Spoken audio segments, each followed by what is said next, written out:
Because the asl, the origin of the word, is that it should have what? Louder.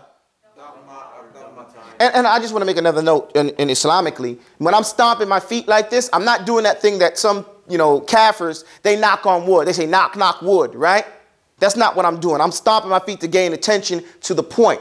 Knocking on wood comes from the tradition of people worshiping imps. You know what an imp is? An imp is a small jinn. He's about the size of a child. That's very mischievous. Dr. Seuss loves to put imps in his books. And thing 1 and thing 2, if you read his little crazy books, he always has these little types of jinns in there. But this is a jinn, and the kuffar in Europe, they used to go to trees when they wanted something to happen and knock, because they believed that these imps lived in the trees, and knock on wood and say they were going to do something, either seeking the permission of the imp not to do any mischief with them, or knocking real loud, some of them, so that the imp wouldn't hear what they were saying. So this is from their kufr, and it's been introduced into the American culture, as a lot of them come from that thing, and a lot of people do it now not really knowing what it is. But it is an act of kufr and shirk, actually. So be careful, because you see even some Muslims who don't know any better, they do that, But I'm not doing it for that reason. I'm doing this to make you know, hey, pay attention. At the end of a word, it should be what? Dhamma or dhammatain. Right. And if it doesn't have dhamma or dhammatain, what is the rule? Something's affecting that word. You know that. That is a lot to know. Start there. Write it down as a rule. The asl for an ismun is that it has dhamma or dhammatain. It has dhamma if it has an al in front of it. And it has dhammatain if it doesn't have al in front of it. It will not have al and dhammatain together. They do not go together. Just like you don't say the a. I was going to eat the apple. You either say the apple or an apple. Right? Yes? No? Maybe? Yes. Okay. So just likewise, al means what in Arabic? Al means the. Okay. And the absence of al, dhammatan, means a or an. It's in your notes, right? Okay. So that's what it means right here. Now, huruf al-khafti, well, let's see. There's min, ila, wa an, and fi. Okay? So there's a bunch of huruf al-khafti. Huruf al-khafti, what did we say khafti represents? Come on, pay attention. You got to be sharp here. It represents kasra, or what comes in the place of kasra. Because not all the times does khafti mean kasra. But right now, the main sign for khafti is what? Kasra. Kasra. So, this khafti represents a rule, because the kasra is a rule, okay? Everybody following me? Yes. These letters, these words, these connectors are particular to the rule called what? The khafti. The khafti rule. They make the last radical on the word turn into what? Kasra. Kasra or kasratan. That's what we're going to deal with today. Okay? So whenever you see one of these words, you will only see it before an ismun. Because the huruf don't come before an action word, right? Yes. Do they? No. And how often would you see a harf before another harf? Very rare. What should you do when you see a harf before another harf? Throw up the red flag, right? Check it out. Make sure it's supposed to be done that way. It happens, but it's just like running a red light, right? You can sometimes run the red light if you catch it right on time. And likewise, you can sometimes put a harf before another harf. It's in the Quran. Hal fi dhalik. It's there. But it's rarely. Min an. Sometimes it happens like that. But this construction is rare in Arabic. Okay? Now, you will see it in front of what? You will see a connector in front of what? No, an ismun. Okay, so now let's look at what these are. And what's going to happen if you put it in front of an ismun? What's going to happen to that ismun? Go ahead, give it to me. I'm not listening to the imam. Go ahead. What do you guys say?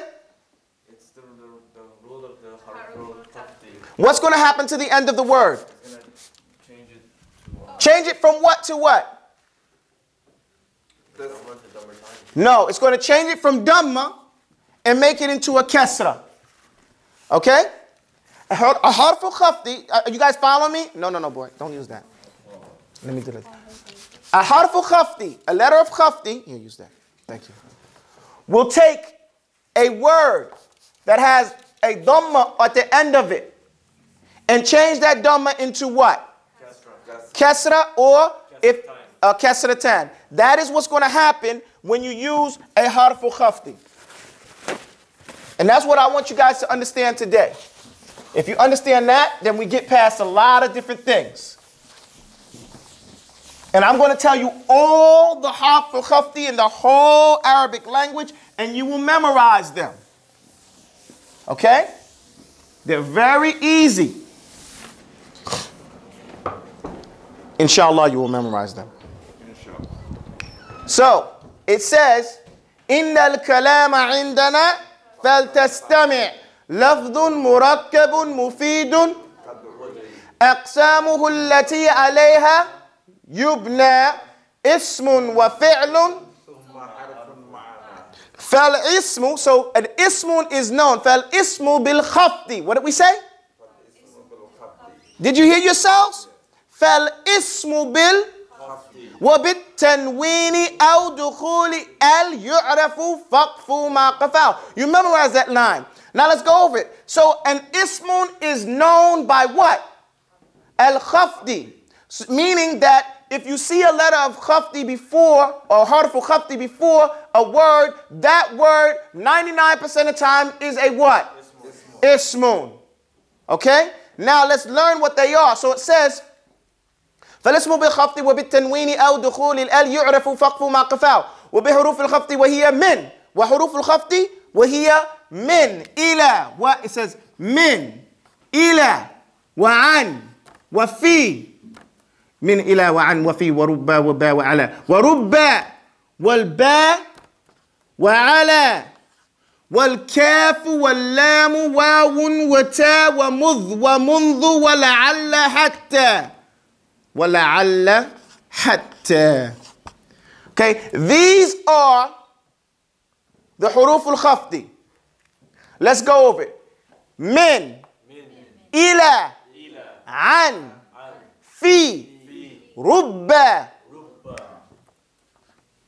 ba, ala, kaf, lam, waw, ta, mudh, ومنذ لعل حتى.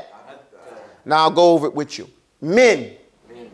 Min means from. It means a lot of things, but we'll say from. Okay? Min bayt al-haram or min bayti ila baytik. From my house, ila. Ila is nihaya. So min means beginning. A place of beginning. Okay? You began from some place. Ila means nihaya. That's where you ended up. Ila means to. Everybody say to. An. An means tajawwaz. Means to pass by something. You know, ramaytu an al-kawsi. You know, he threw it from the bow. Okay? Or falamma tajawwaza. When they pass. Or we say on authority. An Abi Huraira. You know, it's passing through him. Okay? Then it says fi. Fi is the most used word in the whole Arabic language. Fi. It has many different meanings. The most famous of them is in. Okay? But it could mean around, regarding. It could mean a bunch of things. So, fi means in. Say rubba. Rubba means maybe. Rubbama. Okay? Maybe. Rubba rajulin salihin laqaytuh. Maybe I met a righteous man before. Rubba. And we say rubba is litaqleel wa takthir. It's for, because the maybe could mean maybe with a surety. And it could be maybe with, rare, nah, it ain't going to happen. You know what I'm saying? So that's where you can use it. Like if the teacher is always on time, they say, Rubama, he'll be late. And you know he's never late. But maybe he'll be late.